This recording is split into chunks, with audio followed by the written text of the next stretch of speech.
Hello, இன்னைக்கு ஒரு இன்ட்ரெஸ்டிங்காக சூப்பராக ஒரு குட்டி மினி விளாக் பார்க்கலாமா? ஸோ நாங்கள் ஃபிலிப்ஸ்லேருந்து ஒரு சூப்பராக ஒரு மிக்ஸி வாங்கியிருந்தோம். அதாவது இந்த ஃபுட் ப்ராசஸர் இது எல்லாமே ஆல் இன் ஒன்னாக சேர்த்து ஒரு மிக்ஸி. ஸோ இதிலே வந்து கிரேட்டர், ஜூஸ் மேக்கர் இந்த மாதிரி எல்லா ஆப்ஷனும் இருக்கும். அண்ட் இதில் தான் சப்பாத்தி மேக்கிங்கும் இருக்குது. ஸோ ஃபர்ஸ்ட் டைம் இந்த மிக்ஸி வாங்கி நாங்கள் நேற்று தான் சப்பாத்தி ட்ரை பண்ணோம். அண்ட் ட்ரஸ்ட் மீ, இது ஒரு மேஜிக் மாதிரி ஒர்க் ஆகுது.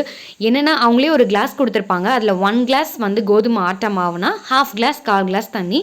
அண்ட் நம்ம மாவு அதில் போட்டுட்டு தண்ணியை வந்து கொஞ்சம் கொஞ்சமாக ஊற்றணும். ஒரேடியாக ஊற்றிட்டோன்னா பிசு பிசுன்னு குழன்னு ஆகிடும். ஸோ கொஞ்சம் கொஞ்சமாக ஊற்றுனீங்கன்னா நம்ம கையில் பிசைகிறத விட ரொம்ப சாஃப்டாக சூப்பராக மாவு வந்துருச்சு. அண்ட் இதை வந்து நாங்கள் ரெடி பண்ணி chapati balance 2 chapati next day morning வரைக்கும் இருந்தது. அண்ட் நாங்கள் இன்றைக்கும் அதை யூஸ் பண்ணி சாப்பிட்டோம். ரொம்ப சூப்பராக இருந்தது. கையில் நம்ம எவ்வளோ மாங்குன்னு தேய்ச்சி பிசைஞ்சாதானே இந்த சாஃப்ட்னஸ் வரும். இந்த சாஃப்ட்னஸ் இதில் வந்தது. ஸோ இந்த மிக்ஸியோட வீடியோட லிங்க்கும் நான் உங்களுக்கு டிஸ்கிரிப்ஷனில் கொடுக்குறேன். மறக்காமல் செக் பண்ணி பாருங்கள். அண்ட் யாருக்கெல்லாம்